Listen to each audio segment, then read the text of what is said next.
جی یہ ایک سوال ہے کہ سردی کے اندر اگر وضو نہ کیا جائے، غسل نہ کیا جائے تو کیا اس کی اجازت ہے؟ جی ہاں، میں ضرور ابھی عرض کرتا ہوں، شریعت کے اندر کوئی سختی نہیں ہے۔ شریعت نے جہاں پر انسان کے لیے مشکل پیش آئے تو وہاں پر شریعت نے اس کو کچھ نہ کچھ صورتوں میں اجازت دی ہے، وہ میں ابھی عرض کرتا ہوں۔ آپ صلی اللہ علیہ وسلم نے صحابہ کرام سے پوچھا کہ اے میرے صحابہ، میں تمہیں ایک ایسا عمل نہ بتلاؤں کہ جس عمل کی وجہ سے اللہ تبارک و تعالیٰ گناہوں کو مٹاتے ہیں اور نیکیوں کو بڑھاتے ہیں، آدمی کے درجات کو بلند فرماتے ہیں؟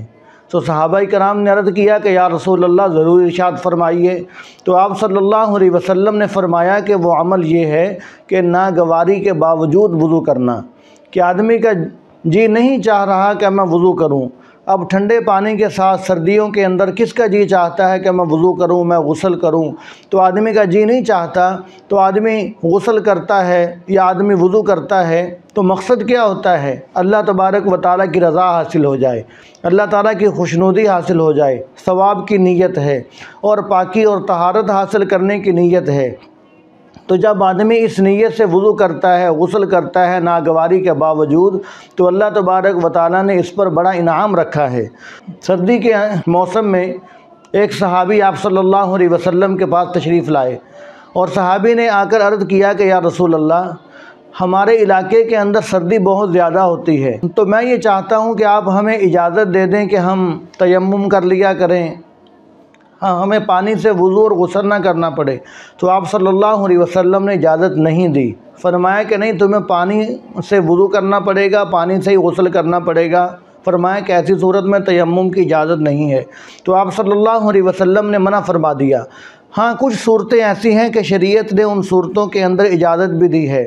مثال کے طور پر اگر آدمی کی جان کو خطرہ ہے، کوئی ایسی بیماری کے اندر، کسی ایسے مرض کے اندر مبتلا ہو گیا کہ آدمی کی جان کو خطرہ ہے، اگر ٹھنڈے پانی سے وضو کرے گا، ٹھنڈے پانی سے غسل کرے گا تو اس کی بیماری بہت بڑھ جائے گی، اس کی جان کو خطرہ ہے، یا اس کا کوئی عضو ضائع ہو جائے گا، تو کسی دیندار یا کسی سمجھدار ڈاکٹر نے اس کو یہ کہہ دیا کہ اب تمہارے لیے پرہیز ضروری ہے کہ پانی تو نے نہیں استعمال کرنا، نہ وضو کے لیے نہ غسل کے لیے، تو ایسی صورت میں شریعت نے اجازت دی ہے کہ وہ تیمم کر لے، وضو اور غسل نہ کرے۔ تو ایسی صورت میں شریعت نے اجازت بھی دی ہے۔ اور پھر سردی کے موسم کے اندر اکثر یہ بھی سوال رہتا ہے کہ جی ہم تولیہ استعمال کر لیتے ہیں، ہم کوئی رومال وغیرہ، کوئی کپڑا وغیرہ استعمال کر لیتے ہیں، تو کیا اس سے کوئی ثواب کے اندر کمی تو نہیں آئے گی؟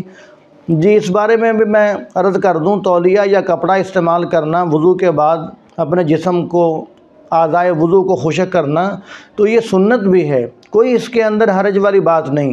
آپ صلی اللہ علیہ وسلم نے بعض دفعہ تولیہ استعمال فرمایا، بعض دفعہ تولیہ یا کپڑا نہیں بھی استعمال فرمایا۔